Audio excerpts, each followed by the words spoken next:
नमस्कार दोस्तों, स्वागत है आपका एक बार फिर से हमारे इस चैनल समग्र ज्ञान पर। दोस्तों, अगर आप अपने जीवन में कुछ नया सीखने की चाह रखते हैं तो चैनल को सब्सक्राइब जरूर कर ले। सावन के पहले सोमवार के दिन इन वृक्षों को छू करके चले आना, तत्काल गरीबी मिट जाएगी, जीवन में होगी धन की वर्षा। दोस्तों, आज के वीडियो में आपको हम सावन के पहले सोमवार के दिन उन सरल उपायों के बारे में बताने वाले हैं जिनको अगर आप कर लेते हैं तो माने चलिए आपके में कभी भी अन्न और धन की कमी नहीं होगी। आपके घर में सुख, शांति, समृद्धि में वृद्धि भी होगी। चैत्र मास के शुक्ल पक्ष की नवमी तिथि के दिन भगवान श्री हरि विष्णु के 21वें अवतार के रूप में त्रेता युग में महाराजा दशरथ और रानी कौशल्या जी के घर भगवान भोलेनाथ जी का जन्म हुआ था। इसीलिए दोस्तों, सावन के पहले सोमवार के दिन हमारे हिंदू धर्म में बहुत ही ज्यादा विशेष महत्व बताया गया है। अगर सावन के पहले सोमवार के दिन आप कुछ वृक्षों को छू कर के चले आते हैं तो मान के चलिए आपके जन्म जन्मांतर की गरीबी, कष्ट, समस्याओं से आपको मुक्ति मिल जाएगी। आपकी जो भी मनोकामना होगी वो जरूर ही पूरी होगी। दोस्तों, सावन के पहले सोमवार का दिन एक बहुत ही शुभ दिन समझा गया है। सावन के पहले सोमवार इस बार 30 मार्च 2023 दिन गुरुवार को पड़ रही है। बता दें, इस दिन अमृत सिद्धि योग, ब्रह्मा योग, इंद्र योग, ऐसे कुल 52 तरीके के नए योग बन रहे हैं। आपको बता दें, कुछ ऐसे वृक्षों के बारे में हमारे धर्मशास्त्र में बताया गया है जिसमें सावन के पहले सोमवार के दिन ब्रह्मांड की महासर्वशक्तिशाली शक्तियों का वास होता है। अगर सही मुहूर्त पर इन वृक्षों को आप छू करके चले आते हैं तो मान के चलिए दोस्तों, अगर आप अपने जीवन में किसी भी तरह की परेशानी से परेशान थे, दरिद्रता आपके पीछे पड़ी हुई थी, समस्याओं ने आपको था, इन तरह की परेशानियों से आपको मुक्ति मिल जाएगी। दूसरी तरफ आपकी कैसी भी मनोकामना हो, जैसे अगर आप नौकरी की तैयारी के थक चुके थे, आपकी नौकरी लग जाएगी, आपका बंद पड़ा व्यापार चल पड़ेगा, आपके पास जो धन आना बंद हो गया था धन आना शुरू हो जाएगा, जो आपके पास बेफिजूल खर्ची थी बेफिजूल खर्ची रुक जाएगी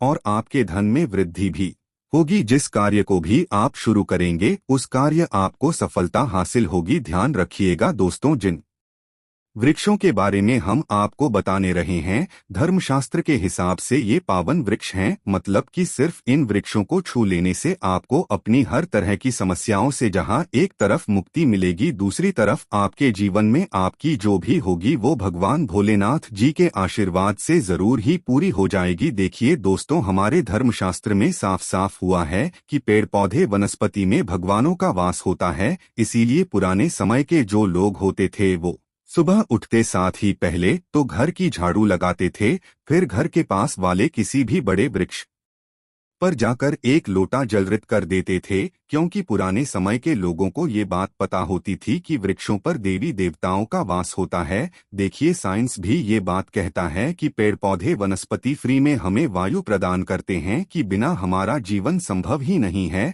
हर व्यक्ति ये बात जानता है और आप भी ये बात जानते होंगे कि एक मानव कार्बन डाइऑक्साइड को छोड़ता है, ये होती है जहरीली गैस, जिसको जो पेड़ पौधे वनस्पति होते हैं वो सोख लेते हैं और बदले में ऑक्सीजन रिलीज करते हैं, मतलब हमको ऑक्सीजन देते हैं। इसी तरह से अगर आप अपने जीवन में समस्याओं से घिरे हुए हैं, नकारात्मक शक्तियों ने आपको घेर लिया है और आप इन देव वृक्षों को छू लेते हैं, तो बस इन वृक्षों को छूने भर से मान के चलिए आपकी नकारात्मक शक्तियां वह पेड़ पौधे सोख लेंगे और आपके जीवन में सकारात्मक ऊर्जा का वास ला देंगे। दोस्तों, ग्रंथों में भी बताया गया है कि सावन के पहले सोमवार के दिन कुछ ऐसे वृक्ष हैं जिन पर साक्षात भगवान श्री राम, माता रानी जी और ब्रह्मांड की कई सर्वशक्तिशाली शक्तियों का वास होता है। दोस्तों, आपकी जानकारी के लिए बता दें कि सावन के पहले सोमवार का दिन एक ऐसा दिन है जिस दिन भगवान भोलेनाथ जी की पूजा करने का एक अलग ही विशेष महत्व होता है।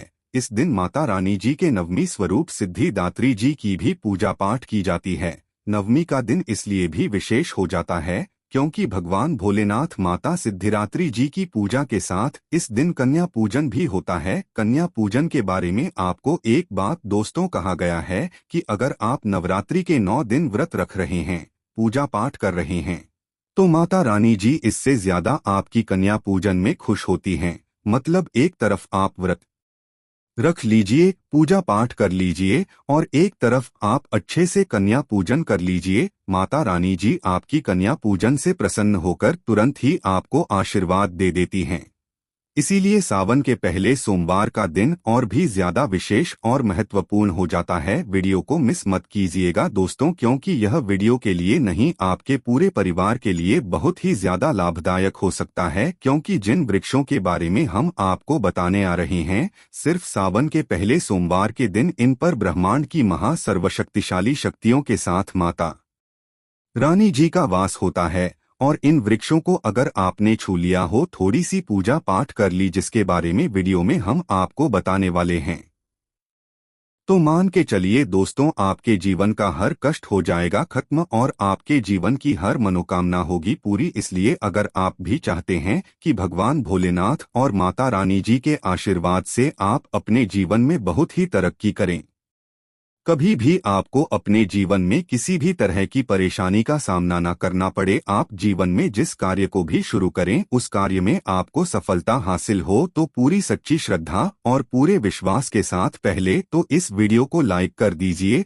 और कमेंट बॉक्स में लिख दीजिए जय श्री राम, जय माता दी। एक काम कीजिएगा, कमेंट बॉक्स में अपनी राशि डालना मत भूलिएगा, ताकि आपकी राशि के अनुसार हमको कोई भी ऐसा उपाय पता चलता है जिस उपाय से आपको सावन के पहले सोमवार के दिन कोई भी लाभ पहुंच सकता है, वो हम आपको आपके कमेंट में आपके रिप्लाई के माध्यम बता देंगे। तो सबसे पहले तो आप वीडियो लाइक कर दीजिए और अपनी राशि कमेंट बॉक्स में डालना मत भूलिएगा। सबसे पहला वृक्ष जो आपको नवमी के दिन जरूर ही छू करके आना है, वह है बेल का वृक्ष। बिल्कुल सही सुना आप लोगों ने दोस्तों, बेल वृक्ष एक ऐसा वृक्ष है जिसके प्रत्येक पत्ते में माता पार्वती जी का वास होता है। इस वृक्ष में आपको भगवान भोलेनाथ जी का वास मिल जाएगा। बेल वृक्ष की जड़ में भगवान ब्रह्मा जी का वास होता है। कहा जाता है बेल वृक्ष की जड़ में स्वर्ग तक बसता है। तो आपको बस यहाँ करना है दोस्तों, एक लोटा जल ले लीजिए। एक लोटे जल में 2-4 बूंद गंगा जल डाल दीजिए। गंगा जल मार्केट में बड़ी आराम से मिल जाता है।